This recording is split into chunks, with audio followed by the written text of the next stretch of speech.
some attributes of a fool. A fool that says there is no God, a fool who lives their life like there's no God. And David's actually going to discuss in Psalms 54 some individuals who actually act like that and have those attributes. But that's one reason I skipped Psalms 53. So if you want to study Psalms 53, just go back and look at any notes you may have on Psalms 14, or go back and watch the live stream of Psalms 14. It's going to be basically the same thing. So we are going to go into Psalms 54 tonight. Now Psalms 54, it has an inscription that the psalm is titled, "To the chief musician with stringed instruments, contemplation of David when the Ziphites went and said to Saul, is David not hiding with us?" So what you have kind of in this backstory of this, there's actually two times when the Ziphites betrayed Saul. 1 Samuel 23 and 1 Samuel 26.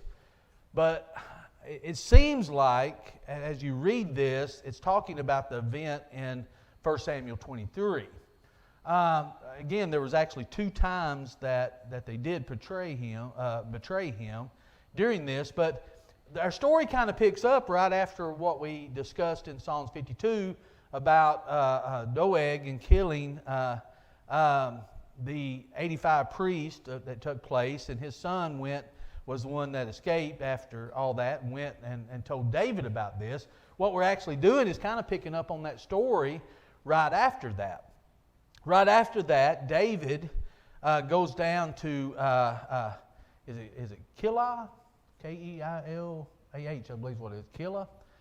He goes down there because he hears the Philistines are coming, or there, attacking it and trying to destroy the threshing floor, and it's during harvest time. That's how they're going to live. That's their livelihood, and the Philistines are there destroying that and stealing from that and doing different things. So David goes down there, and he's winning the battle there against, he took his mighty men down there, and they're winning this against and defeating the Philistines and driving them out.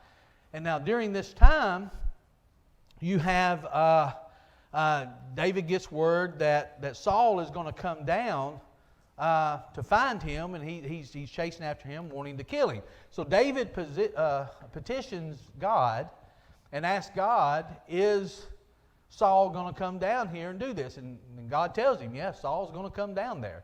He says, are these men going to give me up to Saul? Are they going to turn me over to him? And God tells him, yeah, they're going to. So David, he inquires from Amalek's son, one of the priests that comes and brings the ephod to him and warns him about this. David's got the ephod and he's inquiring to God, and God tells him this. So David takes his men and they go into the wilderness, or into the forest of Ziph. Now, while they're there hiding out, that's when the Ziphites actually go and betray David to Saul. They say, isn't David hiding with us?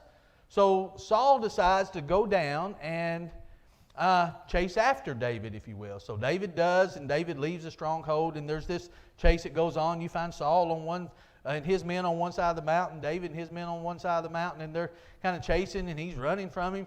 And what I think is interesting, during all this time that Saul can't find David, you've got Jonathan who just gets up and goes to David, and talks to David and says, listen, you don't worry, you're going to be king. I'm going to be right there beside you, and even my father knows that you're going to be king. So he's encouraging David during this process of, God's going to take care of you. God's not going to let anything happen to you. I'm going to be there with you. And even my father, Saul, knows that. That's why he's so angry. He knows that's going to happen. So during all of this process, I think it's just kind of interesting. In the middle of that, it says Jonathan goes to David. Saul can't find him, but Jonathan can. So they go through all of this, and he's chasing him. And I think what we see here with this psalm is it's where David is praying in the forest there while he's running from Saul for God's help during this. And we're going to see that God actually answers that prayer, because we see that word comes to Saul that the Philistines are invading the land, so Saul stops his pursuit and goes somewhere else. So you actually see this all kind of transpiring here. Now we got the benefit of seeing the whole picture here of this. We got to really imagine and be thinking about what David is going through when he's in the middle of this.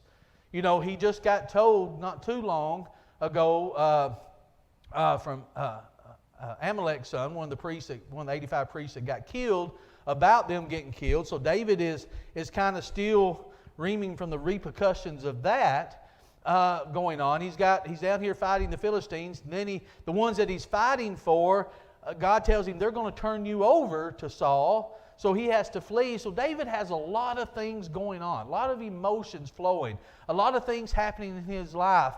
And here's where we're seeing him petitioning God and going to God with these struggles that he has. And I thought about going on to Psalms 55, but the more I read Psalms 54 and thought about the story that we just completed last week, I think it falls into place, and I think it can help us too when we go through trials and we face things in our lives. How did David handle that? And maybe we can get some encouragement from that. So let's look at a few things here as we go through this. But I just want to kind of set the scene that it's widely believed, and I kind of agree with it, that this is during that time of 1 Samuel. And you go read the story in 1 Samuel 23. The events we talked about last week were in 1 Samuel 22, but you can go read the events in 1 Samuel 23 through 26, actually, of what took place. But it seems like this Psalms 54 is falling right in the middle of David on the run, David hiding there in the mountains of Ziph, and him praying to God evidently during that time. And then you can go and read Samuel where God actually answers that prayer and Saul stops that pursuit and goes back. Let's look at verses 1 and 2 though. He says, "Save me, O God, by your name, and vindicate me by your strength. Hear my prayer, O God. Give ear to the words of my mouth." Now, there's a couple things here. David, one, is trusting in God, that it's God that's going to do the saving. He's not, now as powerful as David is, and these men that are with him, he's got this army with him. Now remember, he's just coming off of this, of running the Philistines out of Kel. He just come from that, and now he's on the run with his men, but he's trusting in God to save him from Saul. Now what's going to be interesting, and we may get into this, talk a little later, there's actually going to be two instances where David could have killed Saul. And he didn't do it. He's trusting in God. Both times he says, how can I kill God's anointed? He's either going to die from something, God's going to take him out. It's going to be God that does it. David said, it's not going to be me that does it. So you can see within this psalm, you can see David wanting vindication, David wanting his enemies stopped, David wanting his enemies destroyed. But David is not going to do it himself. He's not going to be the one that's going to take Saul out. So it's not that David's looking for revenge against Saul. It's not that he thinks, I've got to kill Saul, or necessarily he's going to kill me. He's leaving it in God's hands, but the enemy is getting encamped pretty close around him. If you see the second time, and you can actually see God's work in this, because you can see, I think it's over in, it slips me now, it's either chapter 24 through 26, right in there, where David actually takes someone with him the second time that he could have killed Saul. He goes into the encampment, the spear's there, and everything's there with Saul. He has an opportunity to kill him, but the Bible says that Saul was in a deep sleep. And you heard that read, you know, when have we heard of a deep sleep before? When's the first time we heard that? Adam. When God had a deep sleep come upon Adam when He created Eve. So here it gives an indication that God is there with David, because he's got Saul in a deep sleep. And it seems like that's what it's referring to. So David has an opportunity to kill Saul, but God's with David there, but David once again doesn't take that opportunity. But he does take the spear. He does do enough to let Saul know, I was there. Remember when he cut off a part of his garment in the cave, he let him know that he was there. And then now you've got him where he takes his spear there and things. He wants Saul to know, to me it's kind of interesting, I think he wants Saul to know, hey, I can pretty well kill you at any time. You know, you can't find me, but I've come up on you twice. But it's not my place to kill you. But I think he's letting Saul know I could have. You know, and I think it shows a couple things. I don't think it's showing David necessarily bragging about it, but I think it is showing David's compassion and trust into God, and even to a certain extent respect for Saul. As wicked as Saul is, God is the one that placed him there, and it needs to be God the one that can take him out. It's just like what God has joined together, no man has a right to separate. Anything that God does, we don't have the right to change that. If God wants it changed, God's going to change it. And David already knows that God anointed him, but he knows that God is the one that put Saul there, so it's going to be God that brings David up, not David himself. So, and once again, God's working behind the scenes. While David is working through all this, it seems pretty miserable for David, but God is waiting, like He always does. He's long-suffering for that cup of wrath to be full, and then that's when Saul is going to be taken out. So all of this is working on God's timetable. God's using these things for Him, but in the process, there's some miserable things and some horrible things that are going on to people. And we may look at it and say, well, that's God's fault. God could have changed this. God could have took Saul out way before this. God could have done all of these things, but there's a lot that God uses that's going on. There's a difference in God making something happen and God knowing, God's foreknowledge of what's going to happen, and God using these things to bring about His good. A good example of that was Sunday night. How interesting was that lesson Titus gave? You know, you think about this is just thrown right in here, but you start putting these pieces together and you think, why did God let this happen? And why did it happen this way? Everything is leading to what? To our salvation through Christ. God is using it before He ever created us. God provided a plan to redeem us. Now you look at everything that has to go on for that to take place. Some of that doesn't look pretty to us. Some of that doesn't look reasonable to us. Some of that doesn't look fair to us. Is that God making it that way, or God using the things that He knows is going to happen to bring about this good and for the benefit of these individuals? So again, a lot of times we don't have the benefit of seeing the whole picture. We see snapshots like we do here. We can see more than what David is seeing at this time. We see more than what Saul is seeing, but we still don't see the whole picture of what God has. So there's things as we see these stories unfold that it may be hard for us to grasp, but we have the benefit of seeing them unfold to that ultimate good of God bringing His Son. So we always got to keep that in the forefront of our mind. And David is part of this process. Even some of the bad things David has done, and also the bad things that are happening to David. It's not God causing them. It's some of it's David's brought on himself. God using those things still to create the things in which He's going to bring about. Does that make sense, or just clear as mud? It's very complex in some things, and we just have to take it really for what it is.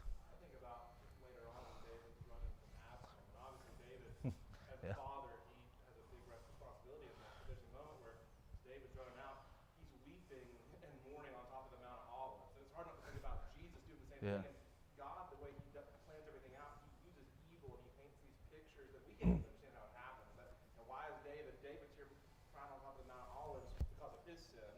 Jesus is crying on top of the Mount of Olives because of my sin. You know, all these pictures that God paints, and you just kind of stand back and go, this book has to be from God. Well, you look at the last verse of this psalm, you can picture Jesus actually saying what David's saying here.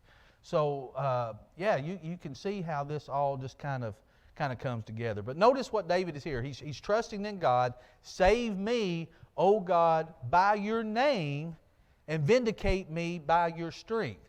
So David here is trusting not only in God, but he's trusting in God's name. God's name, it may not be important to a lot of people today, and they use it just willy-nilly and don't think anything about it, but there's something in His name, isn't there? It's about who He is. Remember when Moses said, who do I tell them you are? What did he say? I am sent you. I am. There's nothing greater than the name of Jehovah. There's nothing beyond that. There's nothing greater than that. When Moses told them that this is who sent me, there's no one greater that could have sent him.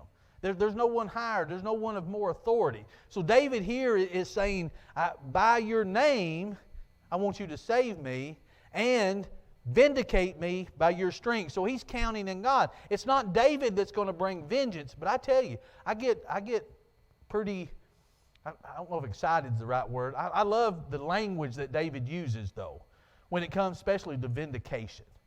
David uses that numerous times within the Psalms, but notice how he says that vindication is going to come. That vindication is going to come through the strength of God. It's not going to come through the strength of David. David said, I don't want revenge, because David could have got it twice with Saul, and probably more times than that.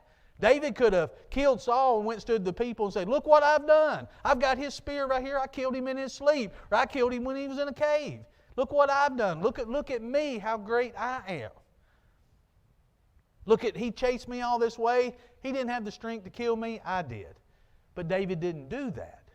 David trusts in God's strength for his vindication, because what David knows and what we should know, for our vindication to be true, it's God proving Himself. So if God proves Himself, it comes back to us as living as children of God, of serving Him, a vindication that what we've done is right and worth it, no matter what somebody does to us. That's our vindication. It's not revenge. It's not vengeance on someone. It's not being mad and beating them down to show how strong we are. It's always to show how strong God is. It's not about us. And that's what David here, I think, is doing in the very beginning. When he's crying out to God, you think about his situation, and he's going to say here later that it's strangers, but are they really strangers? They're strangers to him in the essence that they've turned their back on him. But they're here of the tribe of Judah, aren't they? Because when they go and talk to Saul about David's there, they said, well, we'll go back and go through all the clans of Judah, because that's where they were. So they're here with David in the essence in Judah with him. So it's not like they're strangers, but David calls them strangers that have betrayed him, because they're strangers to him and what their character is and how they act toward him. But here at the very beginning, he's trusting in God. One, the name of God, how important that is. That name says it all. Then it's the strength of God that's going to vindicate David. It's the strength of God that's going to bring about his salvation, just like it's the strength of God that brings about us. Think about this. It's the strength of God that saves us. It took strength for Jesus to go to the cross, not weakness. That just proved how strong He was, not how weak He was. He went voluntarily. He went basically without a word. Isaiah 53, like a sheep to the slaughter, He said not a word. In other words, He didn't do anything to stop it from happening. That showed His strength. You want to truly show your strength, show how much self-control you have. And I think David actually shows his strength here, because he had self-control when it comes to Saul. But David knows it's God's strength that's going to save him. Then he says, hear my prayer, O God, give ear to the words of my mouth. He's not taking for granted that God's going to do anything just because David says so. He's pleading with God. He's petitioning God, hear my prayer. Hear the words that's coming out of my mouth. Hear the things that I'm saying. He can come boldly before God. He trusts God, but he also has enough allness toward God to know I still need to ask God. I don't need to demand anything from Him. I'm pleading with you. Hear me. Hear my words. Hear the things that's coming out of my mouth. I'm trusting in you to do this. And I think, again, that says a lot about David and who he is. Look at verse 3. He says, for strangers have risen up against me. Again, I don't believe that he means strangers that David didn't know who they were.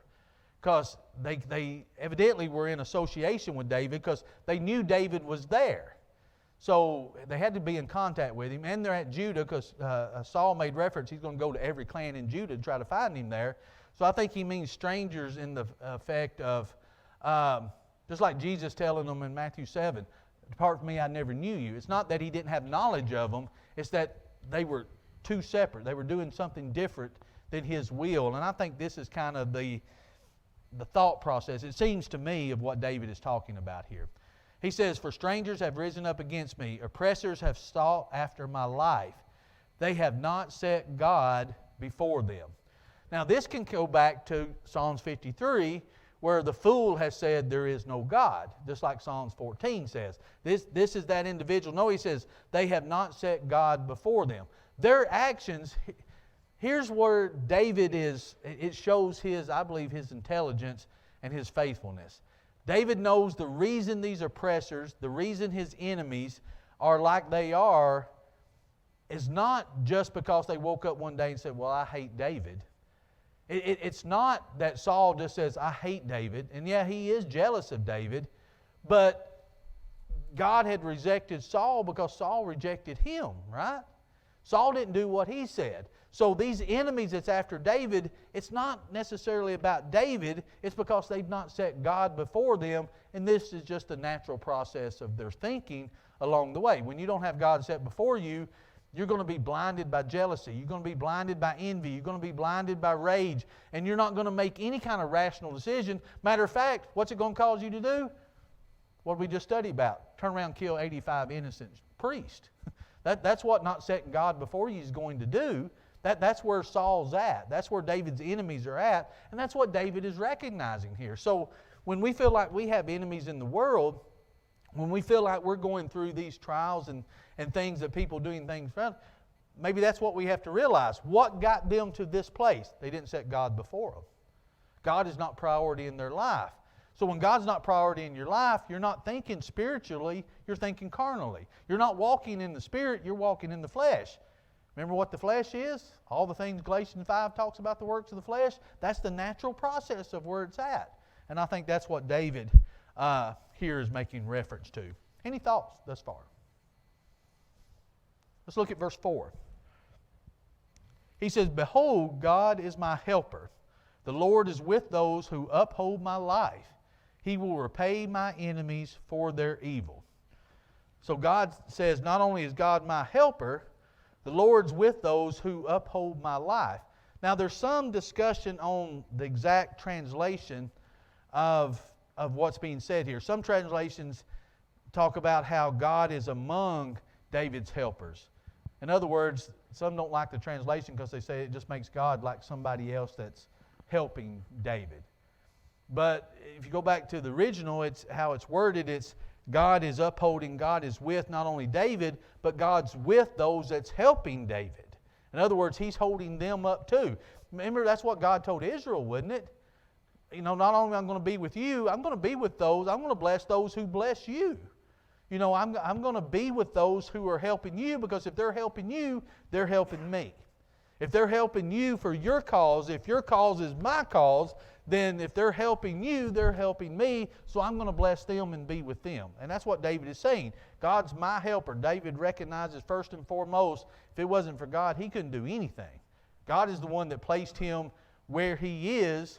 Even though he's in a bad situation, he knows God is the one that's protected him. And I kind of believe God sent Jonathan. You know, Jonathan went there and gave him some pretty strong, encouraging words, didn't he?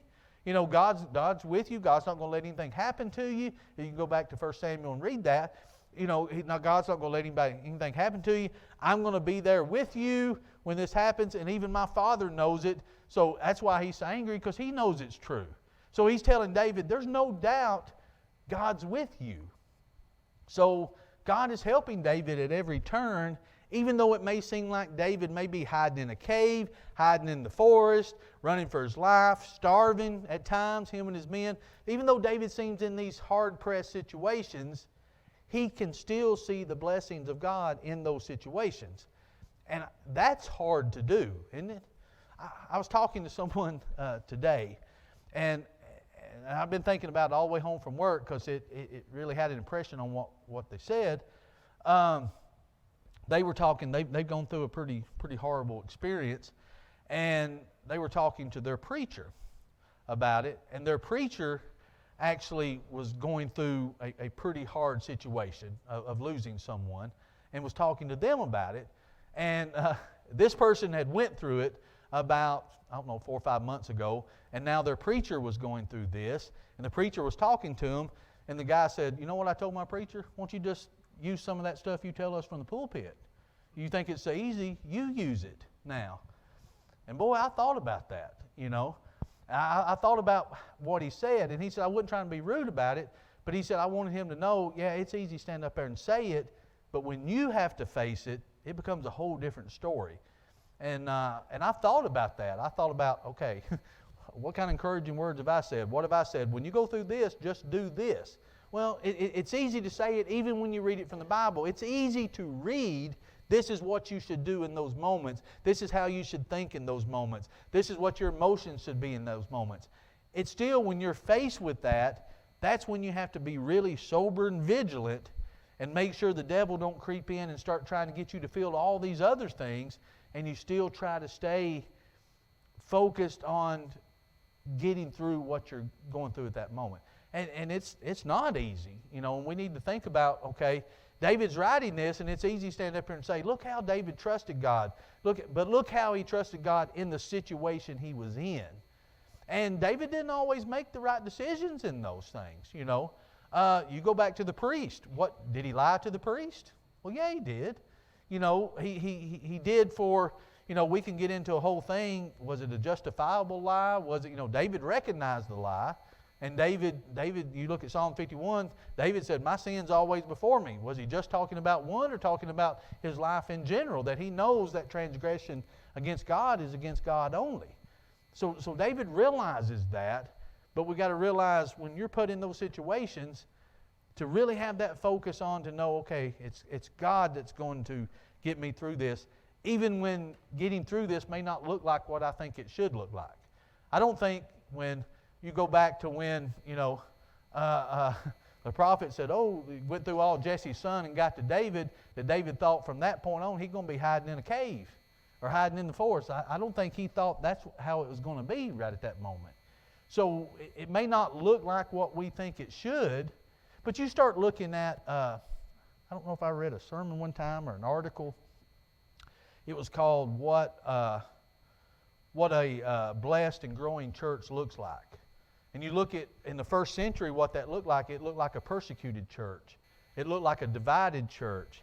It looked like all of these problems that went on in church, but look how it grew. It was scattered, and look how Christianity grew all during that's what opportunity looked like. That's what blessings looked like. It was in the midst of all these hardships that truly made things grow. You know, you think back, you know, during war times, were congregations fuller, you know, during that time and right after that time? You know, I heard stories of congregations being so full, people standing outside and they couldn't get in. Revivals went on for weeks and stuff. Why? Because you were either going through or just came through a tragedy. That's when you truly see God sometimes. You know, that's when you look at Job. Job said, well, I couldn't see God, but I know He was there, and I'm going to trust Him. Because it don't look like God in this moment, but I know He's there. And I think that's what David's saying. It don't look like it. My pressure's all around, but this is what I know God can do. He will repay my enemies for their evil.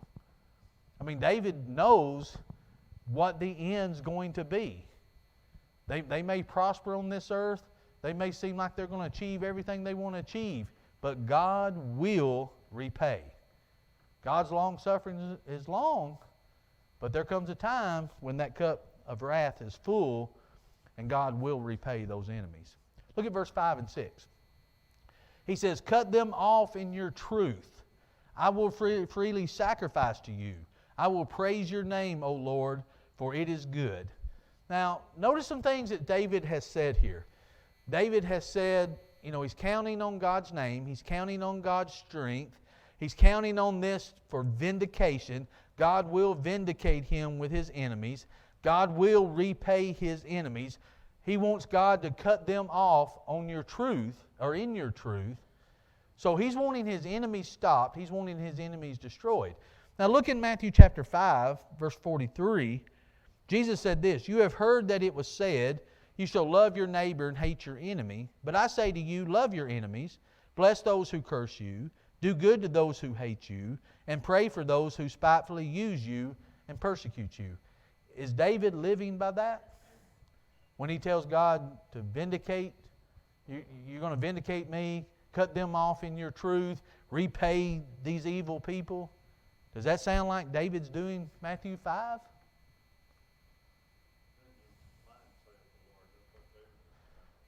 Yeah. You know, if you look at what David is saying, I used to, for a while, I had trouble reconciling this. I was like, go get them, David. Go, pray for that. Go get them. I'm praying for my enemies. Pray they lay down on the railroad track and the train run over them. It almost seemed like that's how David is praying. And you can't reconcile that with Matthew 5 of praying for your enemies, those who spitefully, you can't reconcile that. But if you truly look, and it's exactly what Mike says, if you truly look at how David is praying and how David is approaching God, it's never about, this is what I'm going to do, God, but I know that you're going to be victorious over my enemies. Because what David is saying, my enemies are your enemies because I'm for you. And he knows that God's going to be victorious over that. So what he's saying is, he knows God has the power to stop the evildoers. So, in essence, harmonizes with that, doesn't it? Well, before we became a member, thank goodness he was patient with us and waited for us to get ourselves right. And that's kind of the way I look at a lot of people. They say, hey, I'm ready to go right now.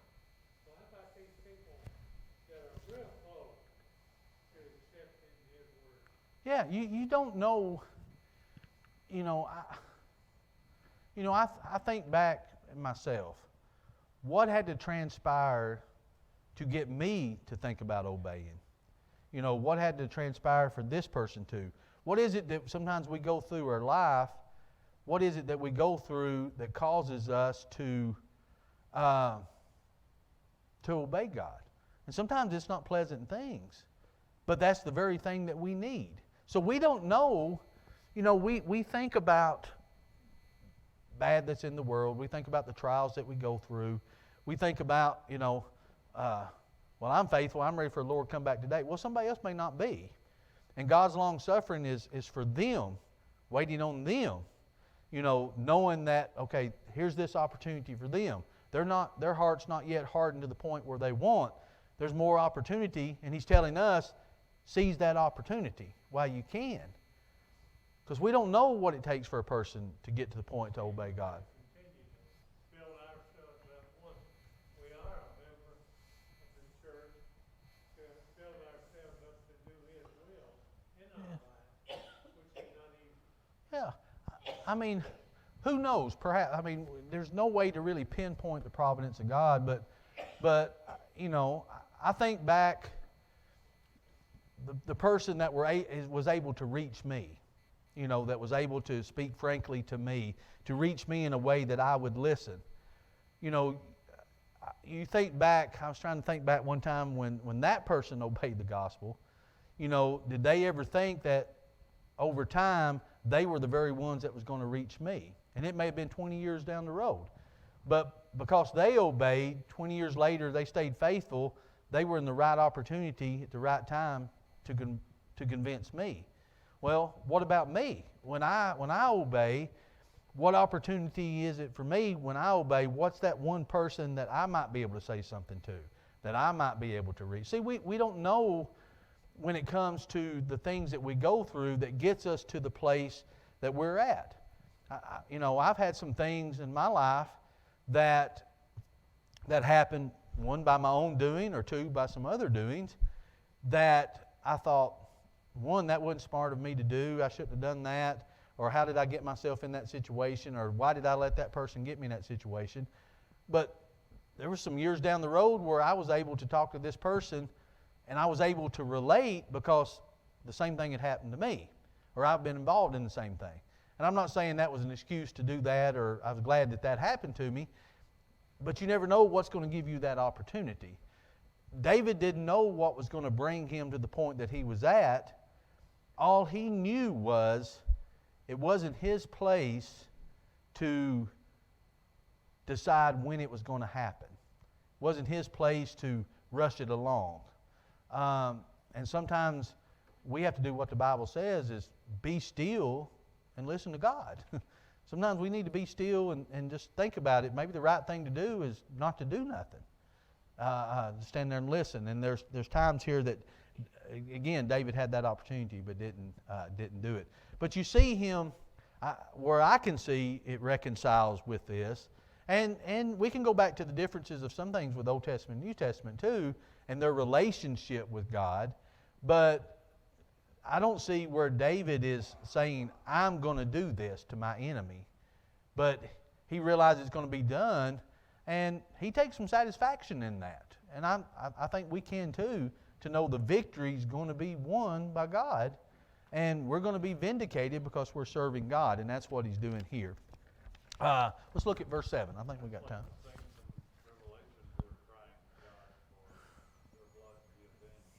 Mm-hmm. Oh, yeah. Mm-hmm. Absolutely. Yep, absolutely he has. But listen to this part. For he has delivered me out of all trouble, and my eye has seen its desire upon my enemies. He's delivered me out of all trouble. David is not giving himself, and David was a wise person. I think David was a fierce warrior. He didn't shy away from a battle. He didn't shy away from a conflict when he knew that he's fighting for God. So it wasn't that David ever wimped out on anything, but David didn't give himself credit. David didn't say, it's because of me I'm still alive. It's because of me that I'm able to withstand Saul. It's because of me that I went down there and fought with the Philistines and we were able to drive. It wasn't because of him. Notice he says, for he has delivered me out of trouble, and my eye has seen its desire upon my enemies. So once again, we see David putting his trust in God. But you think of some of the things that David has said here. Save me, O God, by your name. Strangers have risen up against me. Behold, God is my helper. He has delivered me out of all trouble. Can you picture Jesus saying that? With the same things that were happening to him? I think so. I think you see some, tidbits of that through David's life of comparison of what Christ himself has went through. But once again, I think as these two stories unfold that we talked about the last 2 weeks, you still see David's overwhelming trust in God to get him through it. David, when he was shepherd there, taking care of the sheep, was killing lions and bears and different things like this, setting up the water system so that the sheep could drink, and they kept moving and they kept moving and they kept growing. You see, you got to continue to be exposed to things to grow.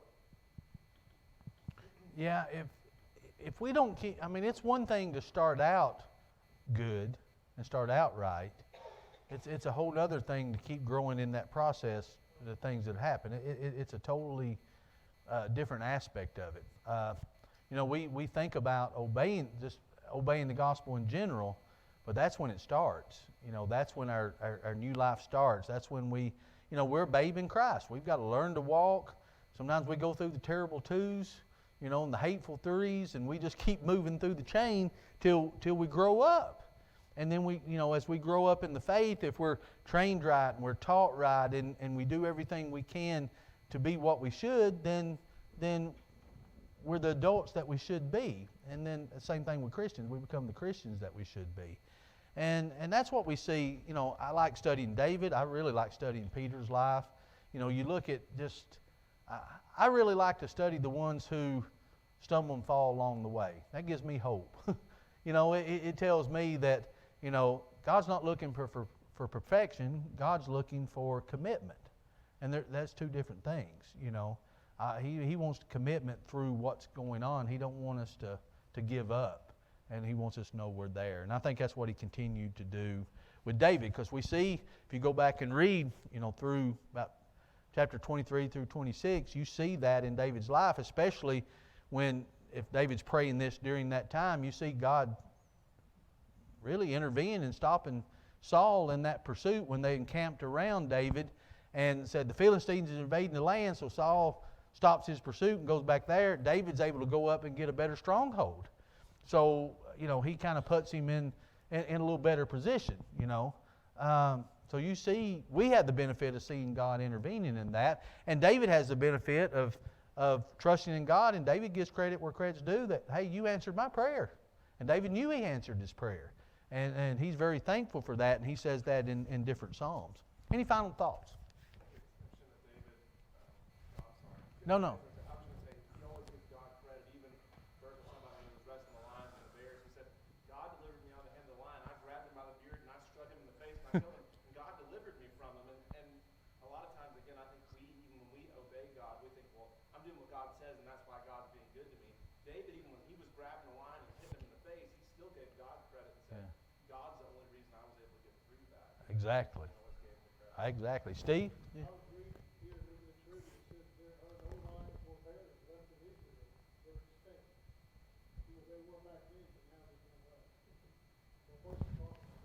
Huh.